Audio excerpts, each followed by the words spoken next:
In the great city of Paris there stood a beautiful cathedral. It was called the Cathedral de Notre Dame, and it was the one place in Paris in those days where a stranger could come and be welcomed as though he had come home. Hey everyone, it's Jonathan and welcome back to I Heart Animation. Today's episode is one that I had technically planned to do at some point in the future. The Hunchback of Notre Dame is on my very, very, very long list of classic literature that I plan to do a series for on every version ever at some point. But I'd always figured I'd wait until after I hit the Disney version as I go through the canon for the Disney movie marathon. However, earlier this year, I got a message from someone who found me through the Rotoscopers. Morgan and Chelsea and I have been planning a few episodes for a while, and they mentioned every version ever on their podcast, which caught Jaz's attention, and she sent me a message asking about versions of the Hunchback of Notre Dame, particularly animated versions. My initial thought was, I could tell her I'd get back to her in a few years, because at the moment I'm going into Disney's Bronze Age, so I'm like 2.5 decades of Disney history away from hitting Hunchback. But then I thought, well, why do I have to wait for Disney's Hunchback? I don't always wait for Disney when I start a series for every version ever. Plus, I also have an animation podcast, so why not just do a one-off episode now with Jaz and talk about a handful of non-Disney animated versions? So that's what we're doing. I still don't know if I will wait until I hit Disney's Hunchback to do a full series for every version ever, but for the time being, Jaz and I are covering the 1986 Burbank Films version, an Italian version from Mondo TV, and a direct-to-video film called The Secret of the Hunchback. But even if I wait until I hit Disney's to turn this into a full series for every version ever, Jaz might be back for a follow-up to this episode at some point before then, because in preparing for this episode on her choices, I found out there are enough other direct-to-video animated versions of this story that we could easily do at least one more episode, if not two, because there's also an animated series. We have no immediate plans for those, but I'm always up for more obscure animation, especially if it's adaptations of classic literature, so it seems inevitable that I won't come back to that at some point. Anyway, for now, let's get on to this trio of animated Hunchbacks with Jaz Vianey. Well, thanks for joining me. This has been a thing that I had planned to do, but probably not for a long time, so when you reached out and we're talking about different versions of the Hunchback of Notre Dame, well, first, I didn't know there was that many animated versions. There's a lot, yes. And you said 3, and then I found another one, and then I kept finding more. I was like, this is going to be too much. I thought we were going to knock them all out at once. I was like, no, there's too many. Expecting. Yeah. So, I take it you're a big fan of this story? Yes, let me give you some background information about myself. So, I am an artist and a writer, and my current project that I'm working on is my own personal adaptation of The Hunchback of Notre Dame. I'm looking into a certain publisher to pitch my idea to, but if not, I'm going to do a creative overhaul, which involves setting my story in the present day. Okay. This could age really well, this podcast, or age poorly, but it's best to promote something before they say no. Doesn't hurt to put something out there and maybe it'll happen. Yeah. So, I've been interested in the Hunchback of Notre Dame as early as pre-K or kindergarten. I've seen the Golden Book storybooks around my school and such, and I've always wanted to watch the Disney version for a long time. And it wasn't until 2020 that I saw it in full, and I was beyond amazed by it. Okay. I don't think I've actually seen the Disney version. There's a very small handful of Disney movies that I've never seen. And once I started the podcast, I was like, I'm going to wait to watch any of them until I get to them in the podcast. So I'm going through the Disney canon in order, and it's taking forever because I have 3 podcasts that I'm working on. But The Hunchback of Notre Dame is one I never saw when I was a kid. I think I was not allowed to watch it because my mom was very strict about things we were and were not allowed to watch. I think that was one of the ones that was on the we're not allowed to watch it list. I come from a religious family myself, a Catholic Christian family, let me be specific, but it seems like my mom is not that type of person who would restrict anything like that. Mm-hmm. However, I do distinctly remember her getting me the sequel, the one that no one likes, but I feel like I think she thought of it as a safe alternative. We can't let you watch the first movie because you're too young for it, let me give you the child-friendly second one. Okay. Well, even though I never saw the Disney version, I feel like this is a story I knew. And once we decided to do this podcast, I was racking my brain trying to think, like, why am I familiar with this story? Because I never saw the Disney one.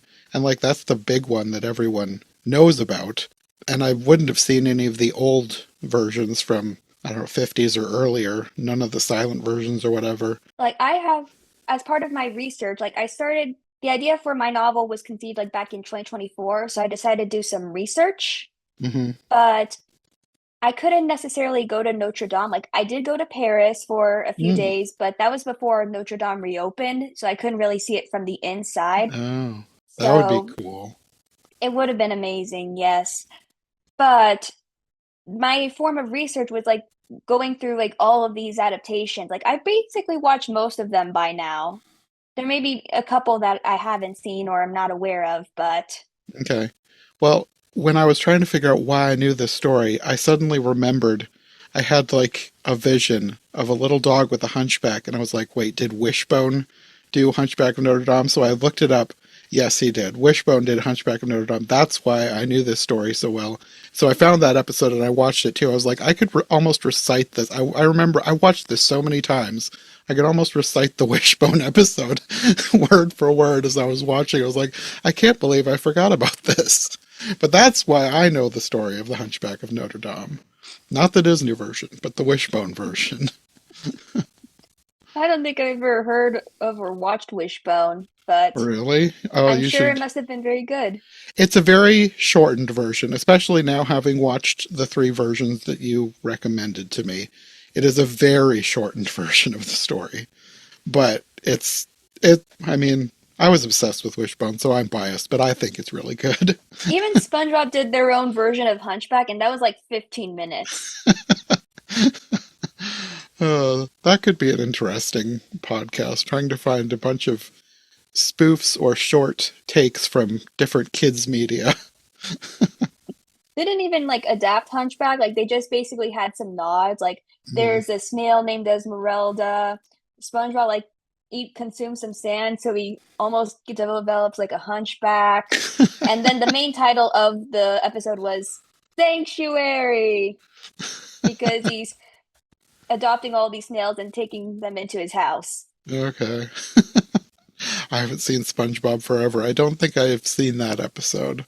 It's like one of the more modern ones Okay. where it starts to lose its weight and track. Hmm.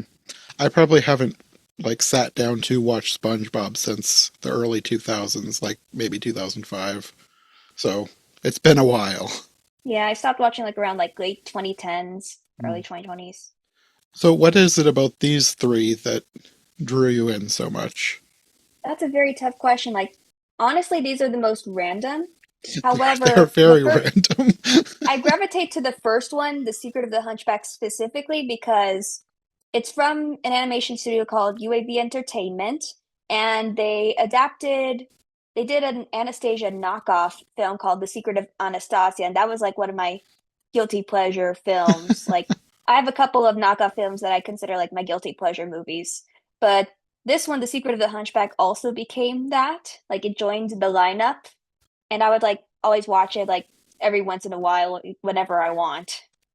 I saw The Secret of Anastasia, and there's a bunch of Secret of movies that I saw when I was trying to figure out where these came from, and I I searched this watched one up. some of those when I was little. They did The Secret of Mulan, which I watched a little bit of it. I didn't watch it in full, but I didn't like it. I didn't like the Bugs Life approach to the Mulan story. Okay, I haven't seen any of them. This was my first The Secret of version of any of these. All of the stories that they covered, like Anastasia, Aladdin, Mulan, they're all ones that I have in the back of my mind as future series for every version ever, so I probably will get to them eventually. But this was my first introduction to it. This was bizarre. Especially the way it ends. I was watching this and I was like, like, I'm not an expert on the Hunchback of Notre Dame by any Well, means. neither am I. I only read the novel twice. I've never read it, so I've read like the synopsis, so I know how it's supposed to go, but as I was watching this, I was like, I'm not an expert, but I feel like this is not correct at all. Yeah, like I feel like the second film is more true to the animation may be bad, but I feel like with the exception of the last 20 minutes, like the second one is more true to the original novel. Like cut the last 20 minutes and it'd be a perfect speed run. Which one are you counting as the second one? Is The that the second Mondo? one, yes, the Orlando one. Okay. Yeah, that one was Orlando interesting. Corraldi, yes. They were all very different. Agreed. I I almost want to say the one from '86 was my favorite, but Quasimodo was hardly in it. It felt Honestly, like, I have to agree with you. If I'm honest, when going through these films for today, I had the least notes for the Burbank films, yeah, Hunchback. same.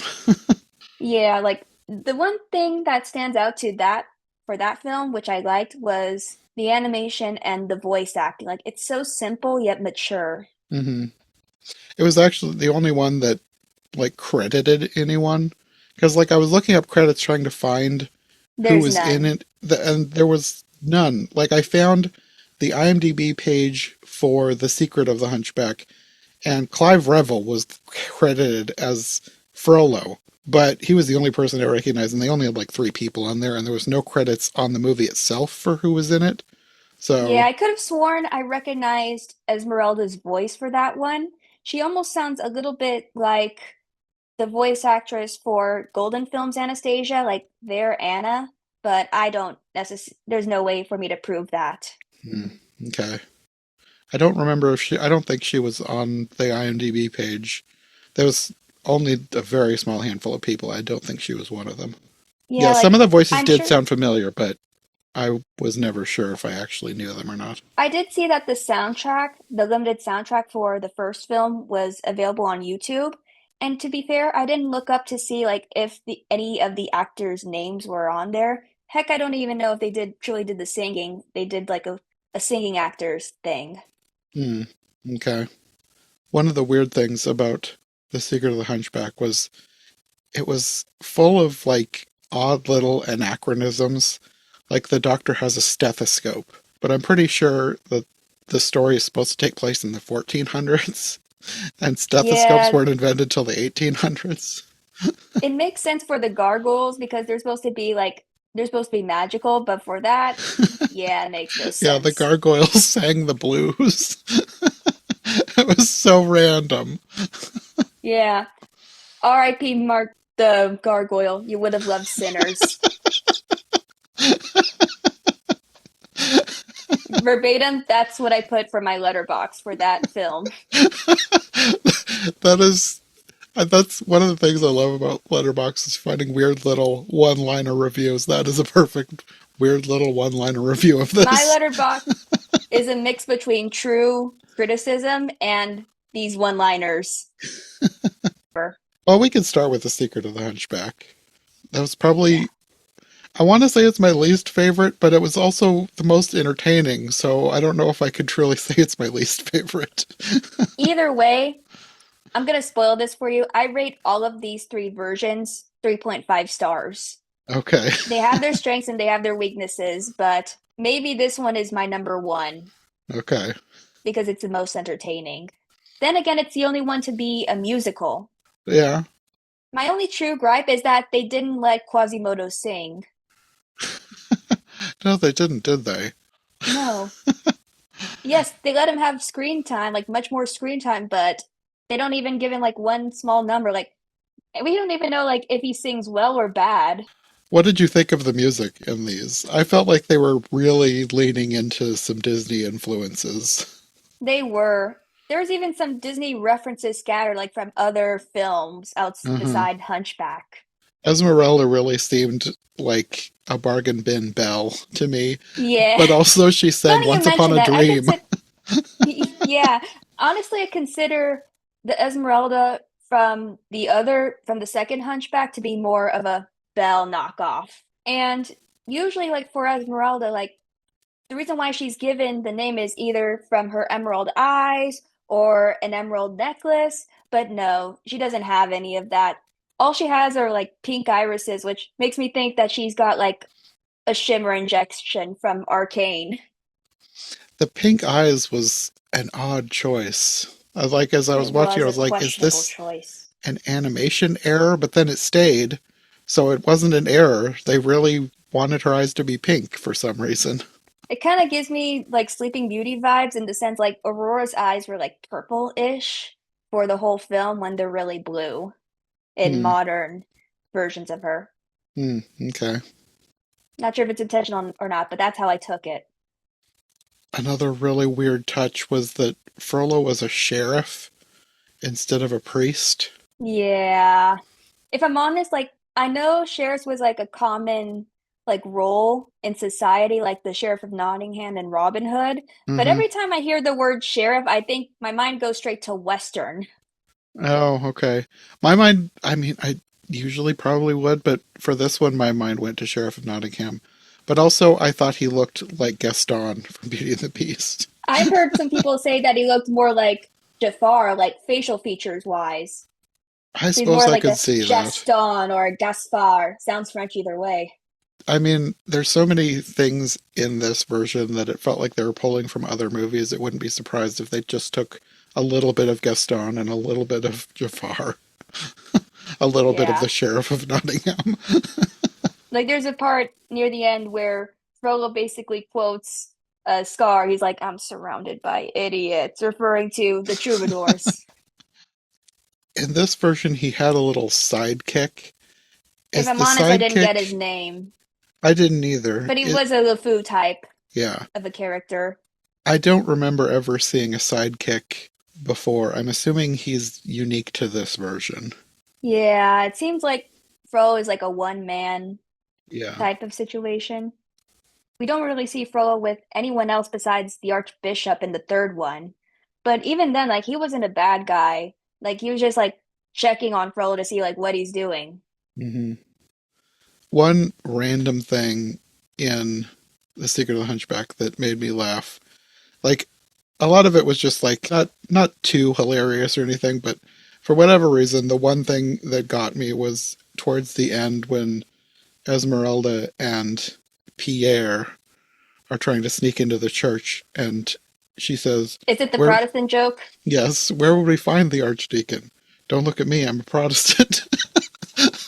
I agree. That's one of the funnier jokes of the film. And then, I mean, if anybody's watching this, they've probably already seen this, but the end was just absolutely bizarre to me. So Quasimodo's basically a Maya, like a Maya angel. Okay. It was so, Sorry, do you understand my Lord of the Rings reference?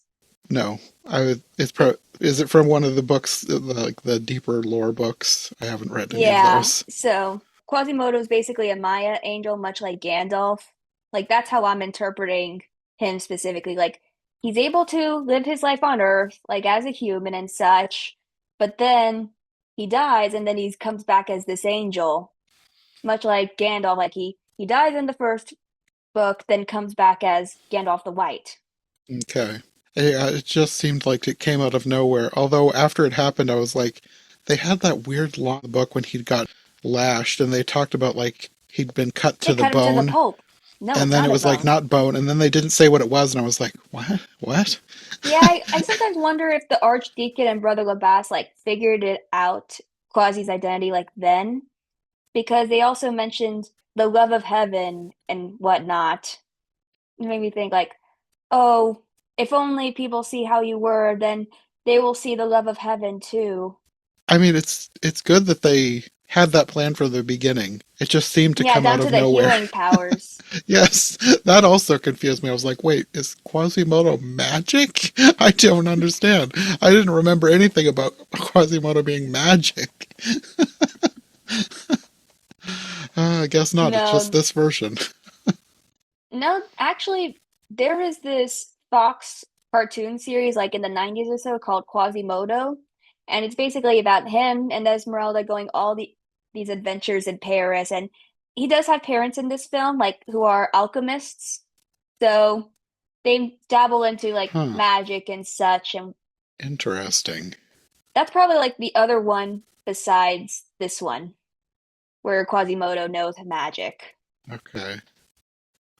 I wonder if one inspired the other, or if they just two different people independently had the same thought. They were released around the same time, so possibly, and there's only Hmm. one season, just so you know. I mean, that'll be easier for me if I ever decide to do a podcast on it. If it was like a 6 season thing, it's so much harder to do a Yeah, there's not podcast on much that. episode. Not all of the episodes are available, but I know that it ends with Quasimodo using magic or alchemy or whatever to turn himself into a normal human. So that's another adaptation. That's one thing it has in common with the second film. I was just going to say, yeah, that also sounds like one that we're talking about today because that also was such a bizarre ending, having him. I Yeah, mean, that I was didn't like. actually that was not the weirdest thing about the way that that one ended. Yeah, there's lots of weird things for the second one. Like the one negative critique I have for this film, besides the ending, the second film specifically, is the animation. It was very cheap. Like you know how anime a lot of times, like the lower the budget, the more it relies on just drawings that barely move. It felt kind of like that. They even like recycled certain animation I stuff, like noticed that too. Yeah. specifically Esmeralda waking up and she's like, And the dancing with the goat, I noticed that happened at least twice. yeah, and then Quasimodo moving back and forth around the bell tower, almost sounding like a video game character. That was such an odd sound effect for his voice. But yeah, it sounded like I was like watching a video game demonstration or something. Yeah. It was odd. It's very odd. Very odd. This is the one like I think I liked it better than Secret of the Hunchback, but it wasn't quite as entertaining as Secret of the Hunchback, because Secret of the Hunchback was just weird. This one got weird towards the end, but I don't know if it was I don't know if it was an entertaining weird more than it was a confusing weird. Because suddenly Quasimodo is hot and the goat becomes a human because the I feel one like guy had that's the fallen in weirder love part for with the me. goat.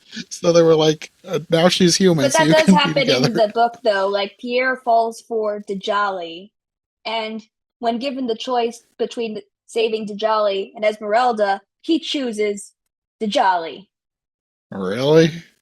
Oh, It's wow. bizarre, but it's true. Okay. I knew the book had a dark ending, but I didn't realize that it involved that. Yeah, so that was like a crucial part. So for going back to the first film, like when Pierre ditches Quasi for Esmeralda, like it was such a disrespectful move on his part. Like he's supposed to be his friend, but at Hmm. the same time, my mind is like, better than choosing the goat. I mean, yeah, if To that's be the fair, there's no choices. Djali in that version, Yeah, but still. yeah. I did not realize, because I watched Secret of the Hunchback first, and for whatever reason, I was thinking that he was just a character that they made up for this version, and then there was another character almost the same in the second one. I was like, wait, so there's this character from the book? So I looked him up, and he's apparently a real life person. There was an actual poet slash playwright from back Oh, then that this character was based on. I knew Pierre was supposed to be like a main character or narrator of the novel, but I didn't expect him to be like a real person. Yeah, he was based on a real playwright. I don't know that Wow. the timeline exactly lines up with when The Hunchback of Notre Dame is supposed to take place, but he was based on a real person. I don't think the real person fell in love with a goat, though, so at You least I hope never not. know. You never know.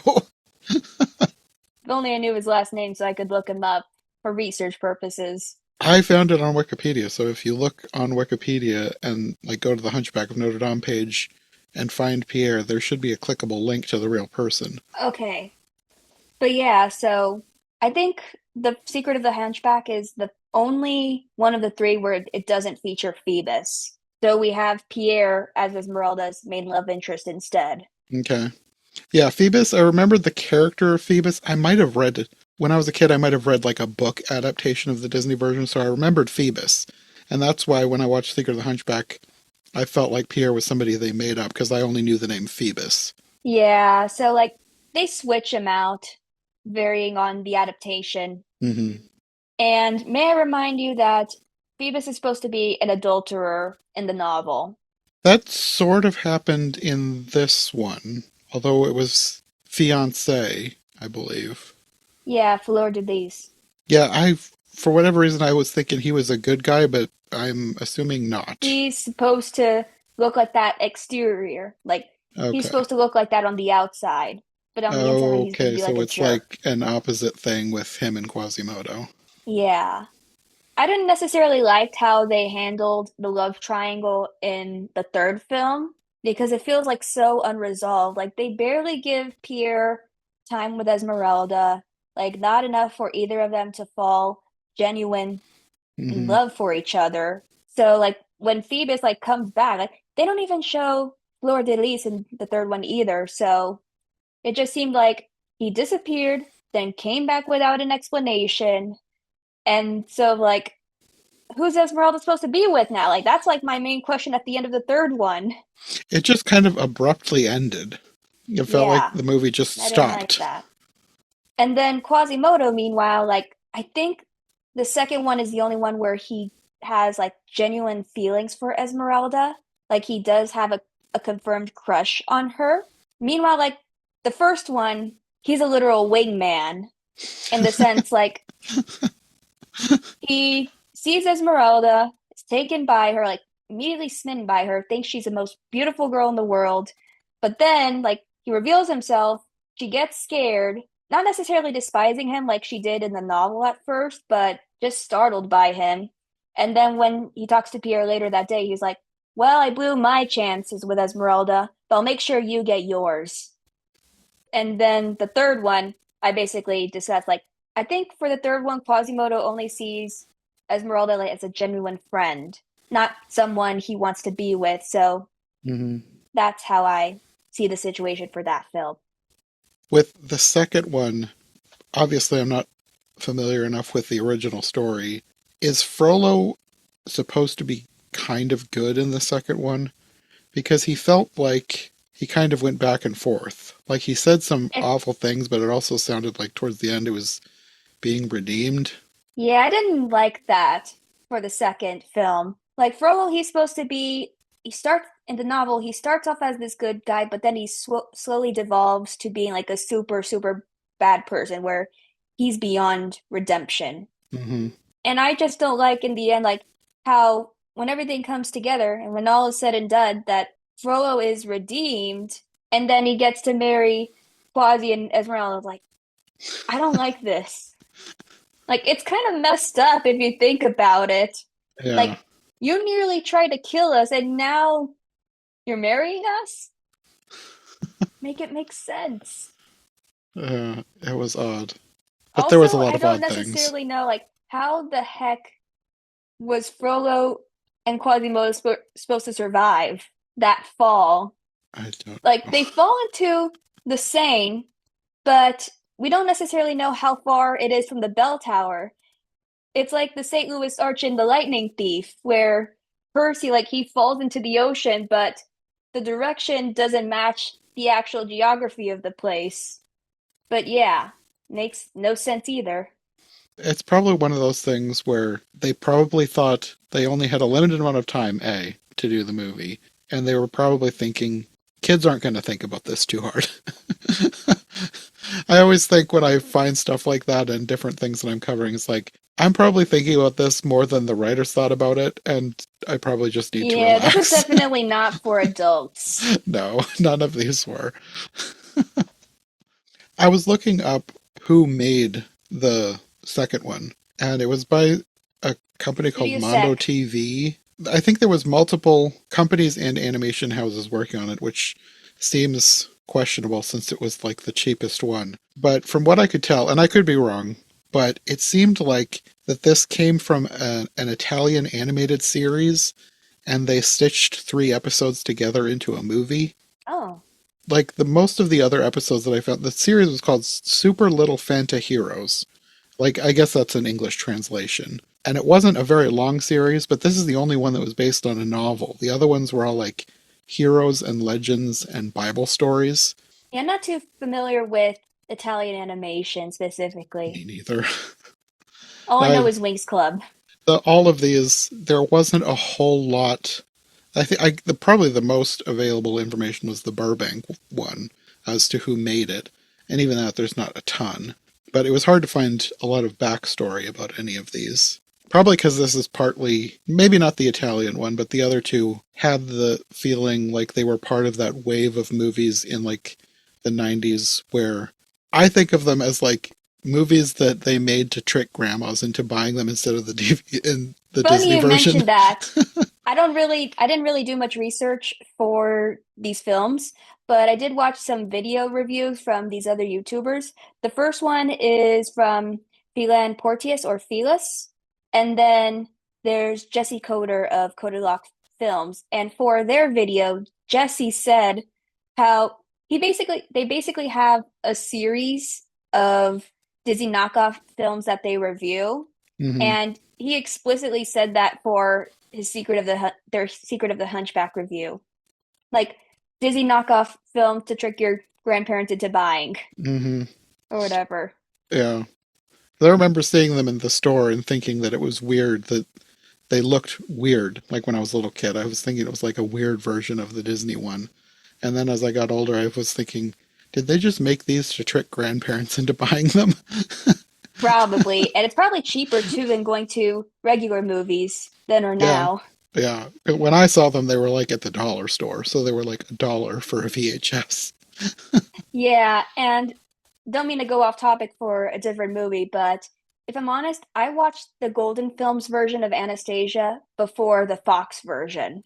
Hmm. So when I finally did get to see Fox's Anastasia, I was familiar with the story, the true story of the Romanovs from the Golden Films That'll be movie. interesting if I ever get to an every version ever series on Anastasia. Because, like, I'm extremely familiar with the Don Bluth version.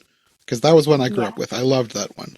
But it love that one too. reading the history, it is not accurate in any way.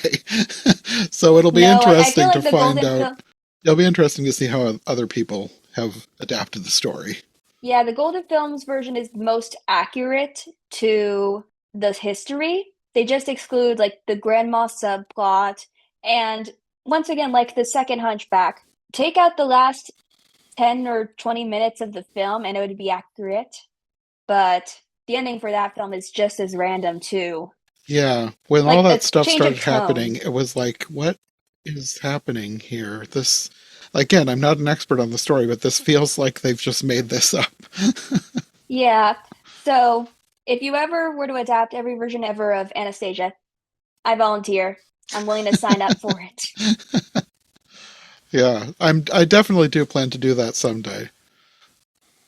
Another thing I noticed is that we get to see Quasi's childhood in the second one. Like the first and third one, like they basically skimmed that part. So we get to see like when he's adopted, when he becomes bell ringer, when he becomes deaf, like we are able to see all of that. Hmm. I honestly liked it, but it truly is a sad scene though.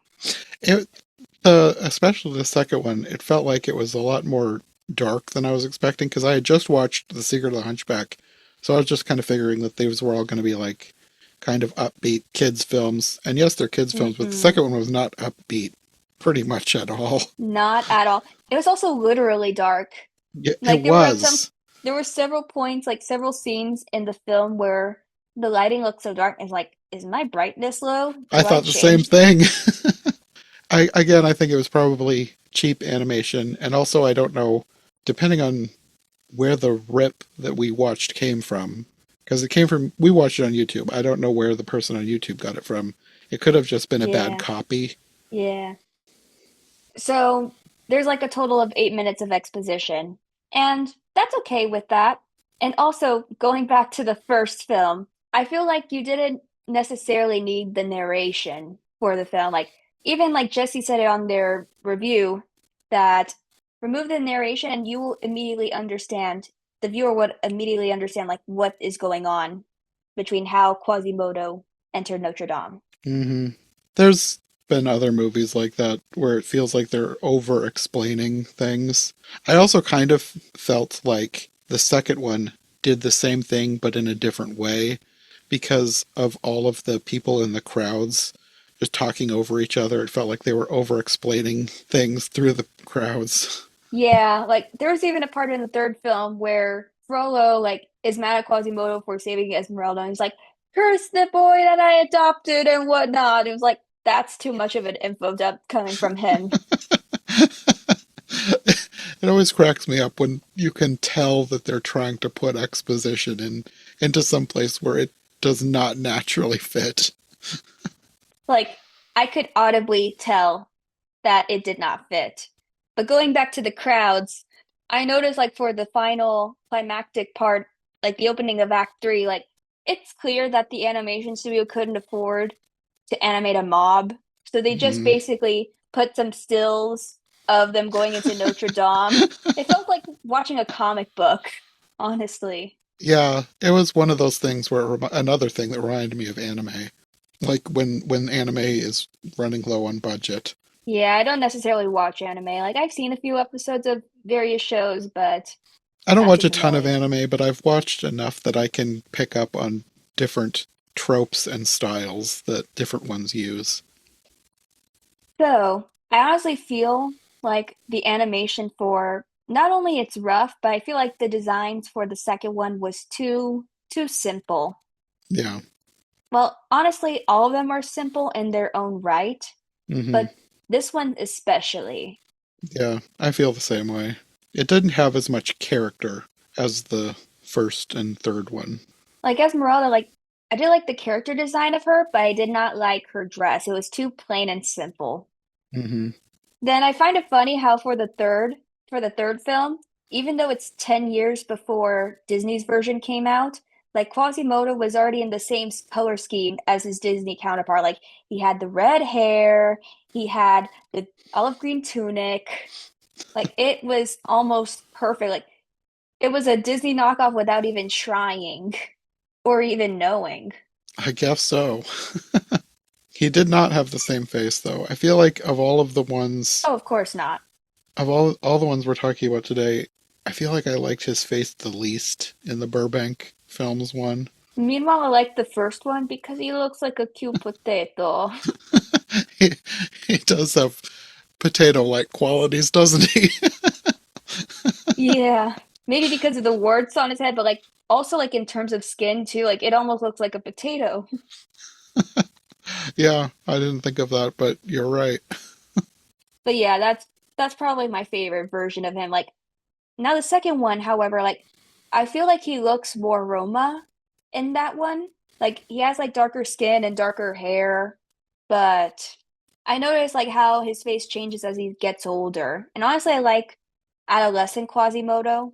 He looked okay to look at. Yeah, I Not thought the just same. terms of like deformities or anything, like just in a general sense. Hmm. He almost looked, I mean, not the same, but he looked like he could have plausibly eventually become the hot version that he became by magic if he hadn't grown up with the hunch. Maybe. And then there's the eye too. Let's not forget that. Oh, yes, of course. I don't really get the motives for any of these characters. Like for the first one, like no one has like a true character arc. Hmm. For Pierre, for example, he is a bad poet, but then he starts thinking about Esmeralda, and he's like, "Oh, I wrote a good poem about her. I just needed the proper inspiration." And then Quasimodo, he in the first half of the film, like he goes out, wants to see Paris. He doesn't have a great experience, but then the next day he's like, "Well, after my talk with Mark, many of the Parisians don't like me, but hey, at least I still got my bells." And then Esmeralda, like, she says in her song that she wanted to have like a better life. And by better life, she means having a rich man, living in his shadow, and dancing the night away. And then she immediately meets Pierre and basically throws that aside. She's like, "You're all I wanted, Pierre." I'm like, not necessarily. He's just a man.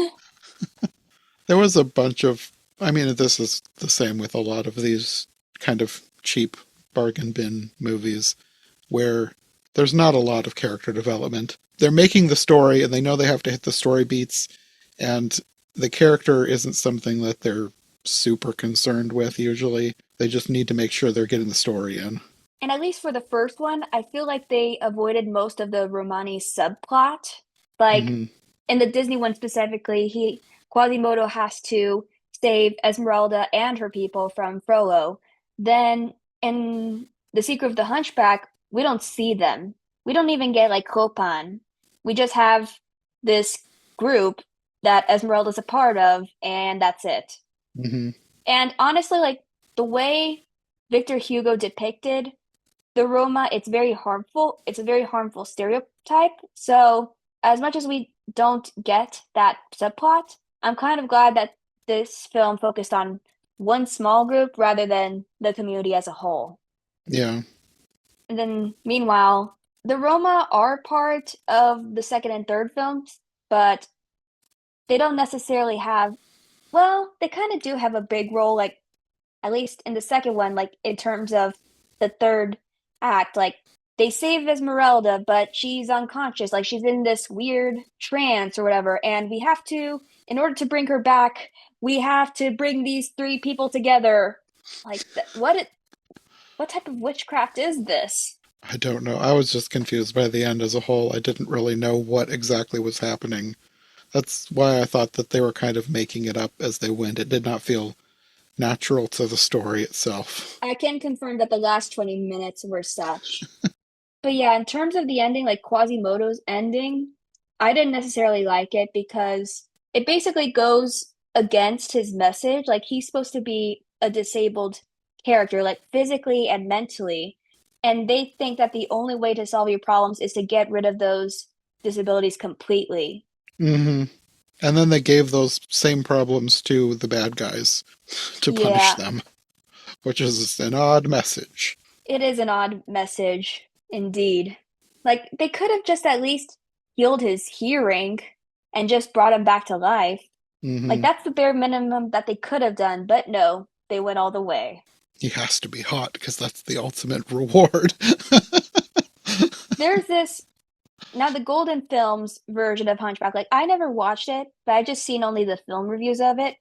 But I think it's the worst of them all. Probably like the Mm, worst Hunchback adaptation of it all because it has that same ending where first off, their Quasimodo doesn't have much of a he doesn't look disabled in any way, shape, or form. Like he just has like a bad haircut and slouching.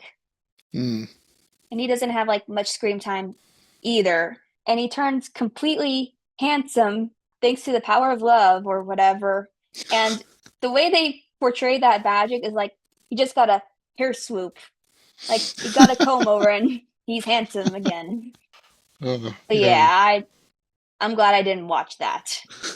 And I'm super disappointed in the second one for that very reason. Yeah, it was an odd ending that I was not expecting. Very, very odd. Speaking of which, like I consider Quasimodo like I swear that to the best of my knowledge, I swear Quasimodo is the only Disney character who's confirmed to be disabled, like physically or emotionally. Not like headcanon like Leo, Ian from Onward, or Elio. But I also consider Quasimodo to be autistic coded or has autism in some way, shape, or form, like emotional, in terms of emotional disabilities. I kind of Like, like, obviously they wouldn't have had that kind of language back when Victor Hugo wrote this, but as I was oh, watching of it, course not. I kind But of was thinking about this would have been like really horrible for somebody back in that day if they had any of those disabilities. Not that they would have looked like Quasimodo, but they wouldn't have been treated as well as they are, as well as we try to yeah, it's not treat as them these days. accessible then than it is now. Yeah. It was, And I especially definitely the have, second one, it was kind of like heart wrenching the way people treated him. yeah, his court scene in the third one, like it's kind of a mix between funny and sad Hmm. because like Quasi's answering all the questions in the wrong order, and yet people make fun of him because he's deaf and he Hmm. can't fully understand what's going on. Yeah. Disabilities would have been so much worse back then. Yeah, and I have a soft spot for Quasi because I'm also autistic, like or have autism, I should say. But the way I'm portraying Quasi in my novel is like he definitely has autism. And another thing I noticed is that I get they're riffing off of Disney's version, but for me, his special interest is birds. It is, isn't it? Because birds showed up in all of them in some way. Well, except for the third one, maybe. Like, I didn't really notice much birds in that one, but yeah, like the way I'm currently writing chapter one, and he's in this version, he basically never seen a bird in his life, and but his special interest is still birds. Like, hey, I'm carving all these birds. Can you make something else? Oh yeah, but I just like birds. I mean, it's a cool interest to have. There's so many different kinds you could be interested in. For me, like I stand apart from that. Like I don't necessarily have a special interest because I have multiple special interests. I think all of us do in some way. Yeah. And also I blend in into everything. My grandma always tells me like I'm a little bit of everything, and I took that to heart. And I Hmm. feel like I could blend into any personality or type. Like I could be whimsical, I could be punk, or I could be nerdy at times. Like I could fit in any of these molds. I don't know that I could fit in perfectly, but I do feel like I can get along with most any kind of person. Yeah. As long as you have the great communication skills, then you're good. I try. Yeah. I noticed that the second film has so much meme potential. Like It does, doesn't it? going back to the scene where Esmeralda wakes up, like it reminds me of that still from Belle's Magical World where she's basically trying to read to the Beast. Like this is like Disney's spin-off film, by the way. Like Beauty and the Beast, Belle's Magical World. She's trying to read to the Beast the story of Cinderella, but she is so like scared of him, like what he might do next, and she's like looking at the Beast cross-eyed. That's what it reminds me of. And There were a then lot of meanwhile, faces, weren't there? yeah, and then meanwhile, there's Frollo. He's wandering around Paris, thinking about Esmeralda, and then he's basically like, it seems like a Squidward meme of some kind. Though, in my opinion, like the second Frollo, like his face is like a mix between Boris Karloff and Nicolas Cage. At least that's my opinion. I guess I could see that. And later in the bar, this is another Lord of the Rings reference, but I noticed like when Phoebus and Esmeralda go into the bar for the second one, like the barkeep looks a lot like Smeagol or Gollum, I should say. I wondered what they were doing with that character because I was like, is this supposed to be some sort of magical evil imp? He looks like one, but that's who he reminds me of. Didn't he also make some sort of weird little noises too? Exactly. I had so much written for this podcast you wouldn't believe, but I feel like I'm going through all these at random, and there's so much content we have yet to discuss, but I don't know how to put this all in within what, 1 hour or two? Well, what else did you have that you want to talk about? Just randomly name something, that's fine. Okay. I mentioned how I really like the animation of the third film, but for some reason it reminds me of a Rankin Bass production. It And does, granted, doesn't it? Yeah. the only Rankin Bass productions I've seen are the Christmas ones they've done, like the stop motion Christmas. And the only 2D stuff of theirs that I watched was Frosty the Snowman, and that doesn't add up. But yeah, well, it does look like a knockoff Rankin Bass, but it looks just as pleasant as one. Have you seen The Last Unicorn? I have not, though I have seen a trailer for it. It's good. That's one weirdly that I sort of grew up with. It was taped off the TV, and I watched it a bunch of times. I'm also aware that it's based off of a novel, and I've been seeing some books available on Instagram, like from the Folio Society or whatever, or Easton Press, and I get the those same covers ads, and I want them all. they look just as majestic. Like whoever designed these, like it's just a beauty just to look at. Yes, I Like love the I'll way those buy, books look, but they're so expensive. I can't afford them. neither can I, but it doesn't hurt to dream. While we're going into societal norms for the second one, another thing I noticed is how this is like so random to put in the movie, but I'm sure this has happened in the novel, kind of, sort of, where Frollo is told that some members of society, like some royalty, some noble women, they wanted to go to the church, and he's like, "No, the church is not a place for women." And like, was it? Because I'm sure that some ladies are able to go to Notre Dame, but I don't know. I mean, I know that women couldn't hold specific roles in the church, but I don't know how much of that specific portion was just Frollo rather than an actual historic norm, like a woman can't be allowed in this specific area. I that's how I It felt like a interpreted Frollo the, thing. I don't know. yeah, because he was saying like, oh, how these women are temptresses and Hmm. whatnot. Yeah. So it would make sense if it was something that Frollo himself made up. So for the beginning of the third act for Secret, it seems like clothes do make the man. Like all the troubadours, like they just basically dress in holy garbs, and now the head honcho is the archdeacon. Like they just kidnap the archdeacon and then just take the clothes and like, well, now we run the church. I did Like wonder about that, but I was also thinking I don't like, think that's how it works, but no, it's very That's So Raven of everyone. Like it's not just the troubadours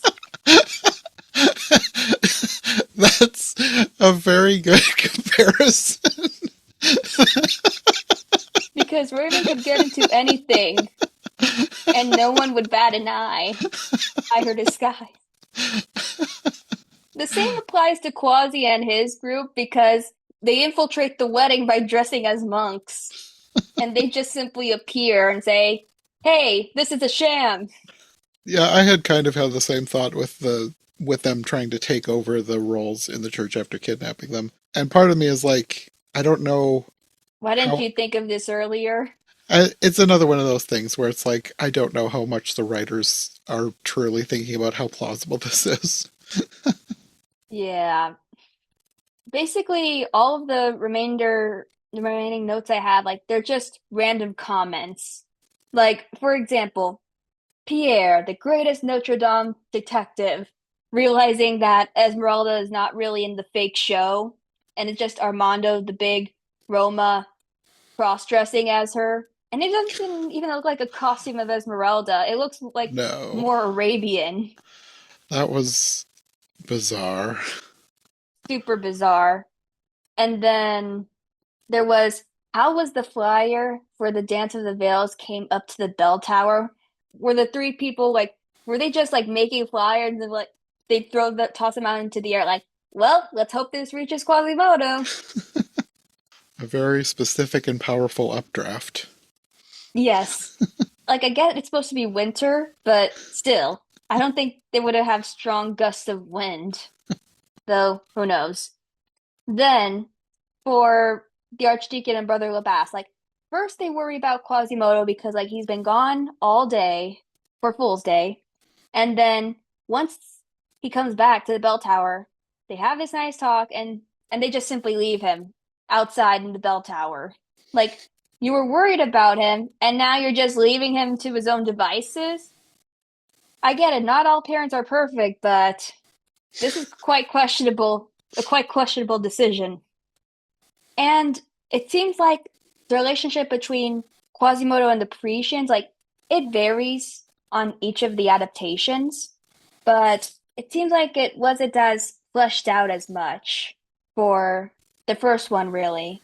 Because in the beginning, Frollo mentions like, "Oh, I heard that you keep a monster here," and it makes me wonder, like, how much exposure did Quasimodo have prior to the events of the film? It seems like everyone is aware of him, and yet he doesn't want to be seen. Well, I think the people that raised him, the two, the archdeacon and the monk. Yeah, the Archdeacon is just simply called the Archdeacon, and his sidekick is Brother Labas. So they had a line towards the end where they were lamenting the fact that they had not brought him out and introduced him to the people, I guess, so that they would, if they had maybe introduced him earlier, they would be more familiar with him and they wouldn't have treated him as badly. So I don't think they took him out at all when he was a kid. Yeah, meanwhile, like in the second one, everyone knew about Quasimodo since birth, it seems, and I never seen how such a big town could fuss over one baby. Well, I could be wrong. Like Like, I know there's like the royal family and the royal baby and stuff, but like, for just one normal kid that's been like abandoned or whatever, like, I have never seen that Well, much gossip. and then they were talking about like wanting to burn him or something. Yeah, like, so Like dire. these bloodthirsty Parisians. Then, meanwhile, for the third one, it seems like the only type of interactions he's had with Parisians is just like the Feast of Fools, and that's it. As you mentioned, like, he doesn't get much screen time for the third film, Hmm. so that also applies to how he sees the townsfolk. Hmm. So that's pretty much the majority of my notes. And as I mentioned, I rated all three films 3.5 stars. What about you? I would pro I would need to think about it. I would probably be somewhere between 2 and 2.5. Like they're very average. I don't know. The last one, the Burbank one I think is 2.5. And I can't decide if my criticisms would knock off a point 0.5 for the other two because they're very different. So I have very different It's criticisms for hard to those. rate them for that reason alone. Like, Yeah. it's so good to be bad, but it's too bad to not be a 4 star. Like, Yeah. this isn't something the last two films, like, these aren't something I would watch over and over again compared to Secret, Hmm. but that's basically about it. And I'm up to do another episode covering more adaptations. Yeah, like I said at the beginning, I didn't realize how many animated hunchbacks there were. Yeah, there's not much adaptations for this novel compared to, say, Romeo and Juliet or A Christmas Carol, but it's enough to start a discussion on, regardless. Yeah. At some point, I think we probably should come back and try and find some more of those other ones because I couldn't find them all in the last week or so when I started realizing how many there were. But I'm sure they're out there available to watch somewhere. So I I'm think we'll have to sure. try and find them and maybe we'll come back and do another episode at some point. I will say this. I do want to watch the Good Times version because that one I have not seen at Hmm. all. But I do want to skip the Dingo Productions version because their animation is so abhorrent. Like, I've seen the one they did for Anastasia and like, I don't want to look at this like at all. I'm a completionist, so I feel like I need to watch them all, I am even the I'm bad that way ones. I am that way too. Like, I refuse to leave a film in general unfinished, but at the same time, like, I have left some films unfinished. I feel like if I weren't doing a podcast, I wouldn't care as much. But since I'm talking about them, I feel like I need to know what I'm talking about. So I have to watch them all. And also, even if something is bad, it's still fun to talk about it for the podcast. Yeah, like, Sometimes it's even more fun to talk about the bad ones than the good ones. yeah. And then meanwhile, for Golden Films version of Hunchback, like, I have heard that this is equivalent to brain rot, like Coco Melon levels. Mm, Like, okay. I don't want to now, while the animation is fine, like bearable for me to watch, I still don't want to watch this film and the fears that it'll make me dumber, Yeah, I get like to that. numb my brain for an hour. It's one of those things where I'll watch it for the podcast and then I'll probably never watch it again. Definitely, like that would be like a 1 star, automatic 1 star, and I never watched it. So, before we wrap up here, I just wanted to give you a little sneak peek or look at my Hunchback collection. It's not much, but it's something. Okay. So, when I was little, back when Esmeralda was a Disney princess, there was a set of figurines of the Disney princesses, and I got the one for Esmeralda, even though I didn't watch the film at the time. And I had her for a long time, but I lost her somewhere in my moves across time. Then, meanwhile, I got this special edition of Hunchback of Notre Dame, or should I say Notre Dame de Paris, at Shakespeare and Company, which is this special bookstore in Paris where the authors of the 1920s would go to, the Lost Generation. So, what I like about this book, this edition specifically, is that it looks like a paperback, but it has a special plastic cover that almost looks like a hardcover. And I love it. I think paperbacks of all kinds should be like this. Yeah, I have a couple paperbacks like that too. They are vastly superior to normal paperbacks. Amen. But I was able to get a special stamp at the bookstore. And if you go all the way back to the back of the cover, like you could see Shakespeare and Company right there because it's like super close to Notre Dame. You get a nice view of it. That's cool. Then there's, of course, the Hunchback of Notre Dame VHS. I got it at a vintage sale last month, but it's clear that I didn't look at this properly and it's still damaged on the edges. But I'm still keeping it because, like, why not? You can always look for an upgrade someday. Oh, of course, definitely. But you have to make sure that the VHS tape is working fine, that type of stuff. Yes. And I can't necessarily bring it down, but I also have a Disney designer doll of Esmeralda, and it's the dancing one they released last October. I bought her with the intention, like, not only is she beautiful, and she has, like, my favorite outfit of hers from the film, the red dress that we barely see.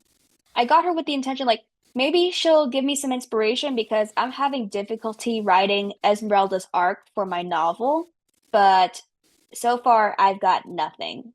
I've just been focusing more on Quasimodo.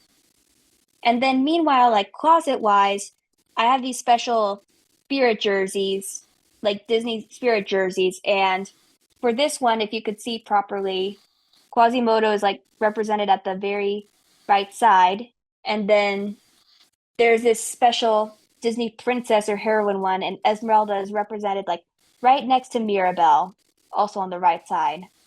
I just love it when like more niche Disney characters get represented in some way, shape, or form. So that made me happy. So if any of you listeners want to follow me or see any of my stuff, I am at Animation Dreamer on Instagram and Threads, and I am Jaz Vianey on TikTok, Discord, and Letterboxd. Okay, and I'll have links to those in the description. Thank you so much for your time, Jonathan. Yeah, thanks for joining me. I really enjoyed our chat, as awkward and as entertaining as it is. Yeah. No, Hunchback has always been on my very, very, very long list of things to eventually do for every version ever. So when you reached out about doing some animated ones, I was like, I could skip ahead and do a one-off episode on some of these. That could be fun. Yeah, I'm hoping to write a true love letter to Victor Hugo's novel. And the way I'm doing it for my novel is like, I'm either incorporating certain plot lines into my novel, or it'd be like an Easter egg or a direct quote, whatnot, and so forth. Yeah. So that's give you a little tease on what to expect. Okay. As the writing process unfolds. Okay, well, I think that'll probably be all for today, but we'll probably be back to talk about some more random animated Hunchback stuff in the future. Definitely. We'll see you then. Bye. Thanks for listening to iHeart Animation. If you enjoyed this episode, make sure to subscribe and follow my co-hosts as well. All of our links will be in the description below. If you'd like more podcasts like this one, all of our shows are available on YouTube as well as most podcast platforms. If you'd like to support this show, check out Johncast Media on Patreon for everything here, plus bonus and extended episodes you won't find anywhere else. We'll be back soon with another brand new episode, so thanks for listening, and we'll see you next time.